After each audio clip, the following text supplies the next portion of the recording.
Virņas kundze. Kolēģi, labrīt. Nacionālas drošības koncepcija ir dokuments, kuru jāatbalsta obligāti kolēģi, un te jautājumi nav. Bet nekāda gadījumā nedrīkst izmantot nacionālas drošības koncepciju kā mazu piesegu, lai ielikt tur Nacionālas apvienības mesižu visai pārējai sabiedrībai, lai nākamajās vēlēšanas uzlabot savu reitingu. Jūs saprotat, ka uz dotu momentu absolūti visi parlaments, arī zaļzemnieki, ir kļuvuši par Nacionālas apvienības kilniekiem. Vakardien, šķetinot šo jautājumu, absolūti neparprotām ir kļuvusi zināms, ka konkrētu punktu par aizliegumu sabiedriskajiem mēdījiem runāt krievu valodā ir ielikusi Nacionāla apvienība. Nevis vienotība augsti godātā, nevis augsti godāta zaļzemnieki vai apvienotais sāraksts, kamēr viņš vēl eksistē. Nē, to ir izdarījusi Nacionāla apvienība. Vai tas ir labi, vai tas ir slikti, kolēģi? Nu, secināt jums, man no vienas puses ir izdevīgi. Es jums paskaidrošu, kāpēc. Nu, pirmkārtam, Rusa LSM, piemēram, taisa absolūti negaršīgu krievu raidījumu, līdz ar to neviens viņu neskatās. Ja? Tas ir viens. Ar šādu likumu jūs stiprināsiet mūsu, un paldies jums par to. Mūsu Telegram kanālu uz dotu momentu 16,000 cilvēki ir pieslēgti. Vairāk par mums tikai Delfiem 20. Uz gada beigām mēs šo skaitli palielināsim 2 reizes. Tas ir garantēti. 30,000 būs. 2 reizes lielāk nekā Delfiem. Tiešā saiknē ar vēlētājiem. Mūsu Facebooki kopā ir vairāk nekā 60,000 pieslēgumi. Katru mēnesi no 700 līdz 1000 nāk pieslēgumi klāt. Ja mēs runājam par pārējiem tiktokiem un pārējiem, tur vēl 40. Kopumā ap 200,000 ir aptverē. Protams, man uz dotu momentu, ka politikam ir izdevīgi, ka jūs negribat runāt ar 40% no Latvijas iedzīvotājiem. Mēs ar viņiem runāsim paši. Viennozīmīgi man tas ir izdevīgi. Bet man un stabilitātei nav tiesību šeit balsot matkarīga nolūkā, lai mums iegūt kaut kādu labumu no tā. Informācija ir jābūt dažādai. Sabiedriski mēdī, ko veido valsts vai pašvaldība. Komerc mēdī, ko veido uzņēmēji. Politiķi, kuri arī ir mediju resursi. Viņi arī veido absolūtu dienas kārtību un kaut ko stāsta vēlētājiem. Tas ir absolūti normāli. Jūs ar šo konkrētu punktu neatrisināsiet neko. Ziniet vēl kāpēc? Jo, piemēram, tas pats Šņores kungs, viņš nepārtraukti, piedošanā par tādu vārdu, lūre krievu kanālus un liek viņus Twitterī. Vakardien atkal Šņore ir ielicis Maskavas raidījuma izgriezumus. Nu, cik tu turpinās to darīt?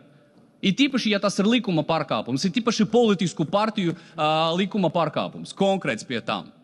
Nu, tad jūs esat īpaši, jums kaut ko drīkst, Šņores kungs, vai ne? Tās ir likuma pārkāpums. Atver lūdzu likumu par politiskām partijām. Jūs uz dotu momentu sniedzat propagandas atbalstu. Tas ir fakts.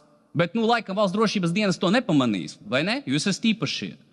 Kolēģi, koncepcija ir vajadzīga. Valsts drošība ir neapšaubāma. Nu, priekš kā mēs uz dotu momentu kārtoju reizi vienkārši darām tā, kā grib Nacionāla apvienība. 40% no Latvijas iedzīvotājiem. Nu, ko viņi slikti ir izdarījuši? Lielākā daļa no viņiem skatās jau latviešu valodu visu raidījumus, un tur jautājumu nav. Bet pieņemot šādu likumu, jūs viņus absolūti atklāti apbižosiet. Vienkārši pateiksiet, ne, jūsu valoda ir aizliegta. Kāpēc? Pēdējā komisija, kur Bergmaņa kungs mums ir vadītājs. Nu, mēs pieņēmām lēmumu, ka tie cilvēki, kuri uz dotu momentu nevar nokārtot dokumentus, 90 dienas sēdēs bez iztikas naudas līdzekļiem. Paldies, Bergmaņa kungs! Jā, 3,500 bez pensijām.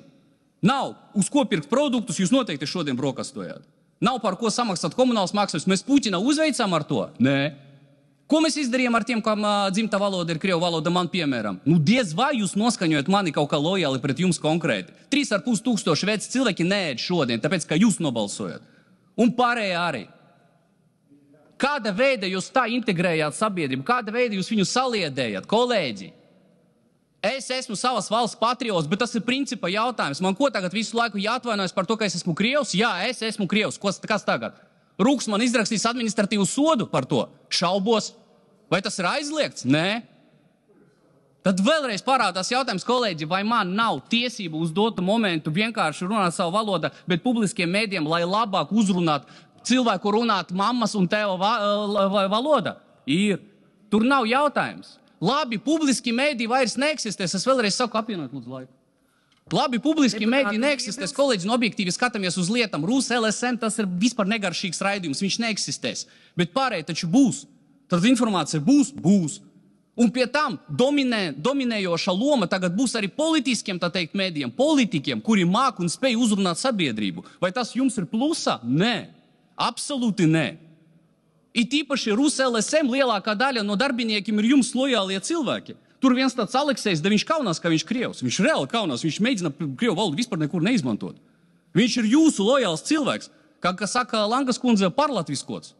Nu, kāpēc jūs viņu sītāt? Viņš taču jūsējais džeks, viņš gatavs tur dēļ jums tur nosisties reāli.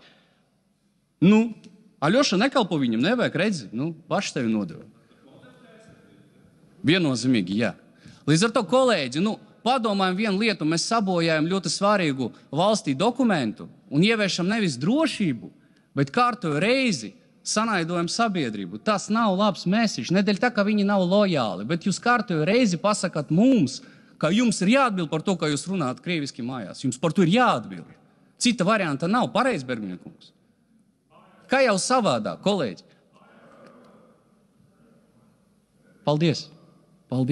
Paldies, ka atļaut man mājās runāt krieviski. Paldies. Bet es domāju, tas ir nākamais solis, par kuru jau sapņo. Slapjais apnītis no Nacionālās apvienības, viennozīmīgi. Tur jau 2 soli līdz tam visam ir palicis. Kolēģi, vēlreiz atkārtošu par drošības koncepciju, tā, lai jums būtu labāk dzirdams. Drošības koncepcija ir saliedēta sabiedrība. Sabiedrība, vienlīdzība, brālība. Un atbildības sajūta par savu karogi, himnu un valsti, tas ir svarīgi. Nevis parādīt, ka viena sabiedrības daļa ir pārākā par citu sabiedrības daļu. Tas nav drošības koncepcija. Vēlreiz, dokuments ir svarīgs, bet kārtoju reizi tur ielikt mazais komatiņš, kas palīdzēs Nacionālajai apvienībai noturēt savu reitingu, jo viņam cita jautājuma vispār nav. Bet kopumā skaldīs mūsu sabiedrību.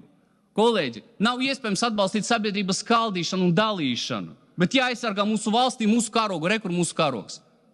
Būtu forši, ja viņi būtu vairāki šeit. Paldies, kolēģi, visu labu!